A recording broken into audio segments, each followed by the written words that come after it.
Sa Luke 10:30-42, si Kristo gyatiman sa pamilya ni Marta, Maria, ug Lazaro, mga kabro.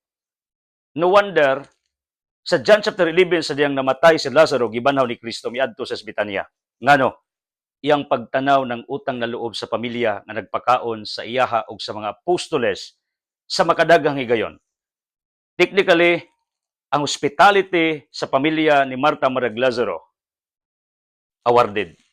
Because Ephesians chapter 6, 6 to 8, every good thing that you have done on this earth is rewarded technically. And in that scenario, sa Luke chapter 10, si Maria namati sa tiila ni Kristo.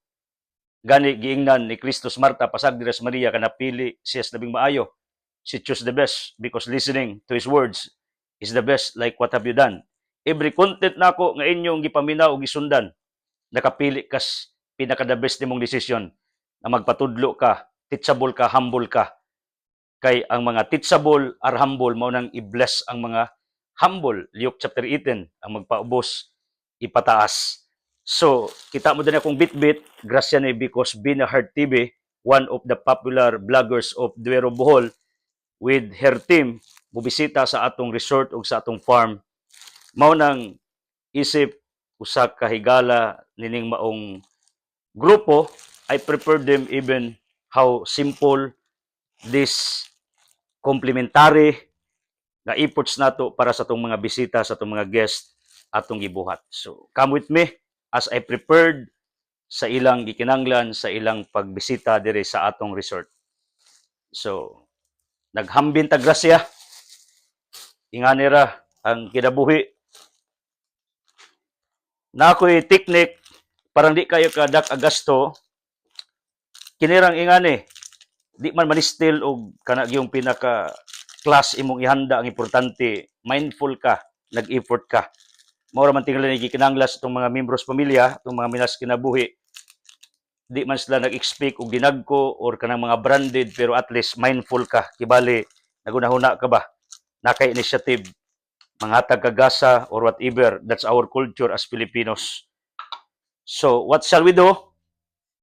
Ang atong imuon, ato ning andamon daan.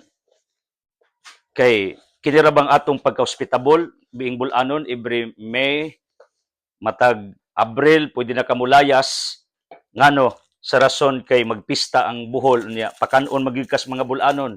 Ingana mi, can you hear that? My dear followers in different provinces, in different cities and nations, ingana ming mga bulanon, grabe mi ka hospitable. Therefore, ang mga bulanon, among theory, speculation rin kita ang pinaka-close sa mga Hudiyo. Ibali, first degree, cousin kay pareha man tag-practice. Muunlod yung buhol every month of May. Tungod lang sa atong pagka-hospitable. Unya, kining ato rabang pagtagad, this will be remembered by those people nga atong nabuhatan og maayo. Sometimes, kanabitang muhatag ta og bugas o sa kakilo or manghatag tag 100 sa mga tao sa palibot nato. Para nato, ordinaryo ra, normal ra, pero sa mga tao nakadawat og sa kakilo, it's a big deal. It changes their perspective of life. It gives impact. Kadawat 100, pero ni mo murag ordinaryo. Being mindful, being sensitive to others, it goes that way. Para nimo murag wa ra, ordinaryo ra nimo, pero dako na din nag-factor sa mga tao nga naka-benefits. That's what we do sa atong charity and outreach sa atong foundation sa GDK. Na diin ang hatag-tag pagkaon ug bugas sa mga katawhan, mga kabataan every month. Mao ning atong practice. So hopefully ang inyong kinabuhi ingani ka sweet nining maong sentral nga kung giandam dire pastong bisita og sa atong mga trabahante.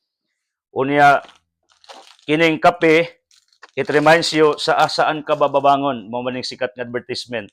Sana may dahilan kung bakit ka babangon araw-araw to fight in every struggle, in every challenge nga imong masugatas kinabuhi. Take note, no one is exempted. Muna sometimes makaingon ta nga mas bulahan pa ta kumpara sa uban. We are so blessed compared to those people in somewhere nga pertig yung luoya. Pero ang problema, sila sigigisi, ikaw reklamadora ka. And take note, doing something for the Lord, like what this family of Marta, Maria, Lazaro did, it was rewarded. Mao sa ning nahitabo sa 1 Kings 17 katong byuda nga na-rewardan tungod siyang pag-accept ni Prophet Elias Dosari 5 pagdawat ni Naaman kang Prophet Eliseo. This leper got healed. Ingani gyud ang realidad pag grabe ang imong simpati o grabe ang imong support sa mga alagad sa Ginoo like us, like me, kamo pregalamiton, kamo mga Cruz, mga Uy, mga Tan, Cordelia, kamong Oblimar, silang Galintes, silang mga Tapere, silang inang Irene. Happy birthday, by the way, Agaw Chupi today. Medidas family. Si celebrating a birthday. Also, Marjon Pricone sa pamilyas mga Sibis, Carlusa Restaurant. Happy birthday. Ug sa tanan nag-birthday, recently akong Big Boss John Dinyo nag-birthday. Ug sa tanan silang Mukoy, silang mga sponsors ng mga salas. I ask apology, mga custodies, if not all are mentioned sa akong mga contents mo nang ngay tag-ispinsa. Pero kabalaw mo, Peregrina, for what have you done to the servant of God like me? It brings rewards and blessings. Nahitabo na diyas kinabuhi sa pamilyang Marta Maraglazaro. What you did to their servants, technically you are doing it to the Lord.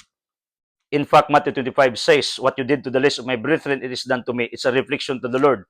What you did not do to me, that is not what you call done also to the people who are very pitiful in our society, ingon si Kristo. So, ang wa ninyo himuas akong ubos ng igsoon, wa ninyo himuas akuha.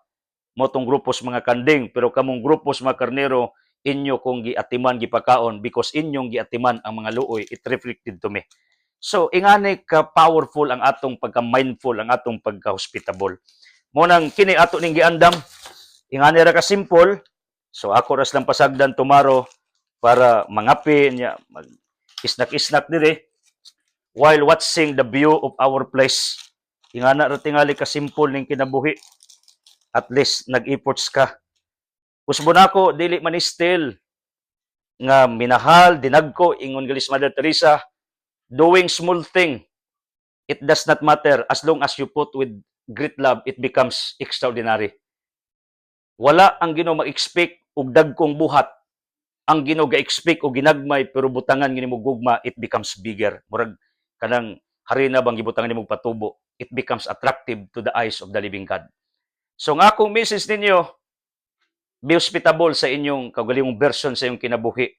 Kay ngano, mauna ang gibuhat sa Luke chapter 16 katong wise nga tao, grabe niyang pabor itong utangan siyang agalon, imbes 1,000 pero noon, 500 ra. Ngano, this man, i-appreciate ni Kristo according to the parable, very wise, very smart. Kaya di man sa taga-globe, very smart. Why? He built friendship. Mo na kining imong pagka-hospitable is building friendship. And friendship matters. Mo ni tabos Mayor Sagna, Joseph Ranyula, grabe connection sa Kongreso, Senado, sa atong Malacanang. Tanawang project Sagna, gabaha.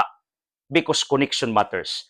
And that's what I believe also. I don't cut or burn any bridge between me and to others. Ni-claim ko sa makadayang gayon, nga wa ko'y kontra. As a servant, a public figure, preaching the gospel every day over radio, TV, Instagram, TikTok, YouTube, and Facebook, and writing newspapers and publishing my own book, kabalo mo ako'y kontra. Ang realidad, daghan lang gusto makigkontra sa kuha. Pero, naman ko'y prinsipyong gituan, Jiska, sila piso, ayaw na lang patuli. Maunang, friendship matters. Makigala ka kang bisan kinsa. That's what I do. Munang si kinsay mo, chat na ako, mo inform na ako, nga mula agdire.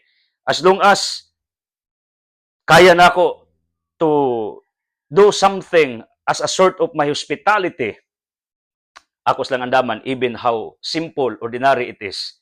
Kaya nagtuo ko, dako na nag-impact sa mga tao. Binahar TV, nga nagtabang sa akong content making for so long, for 2 months, imo mga followers tanan pagpalain, and welcome to Altam Farm and Mando Resort. Okay? God bless.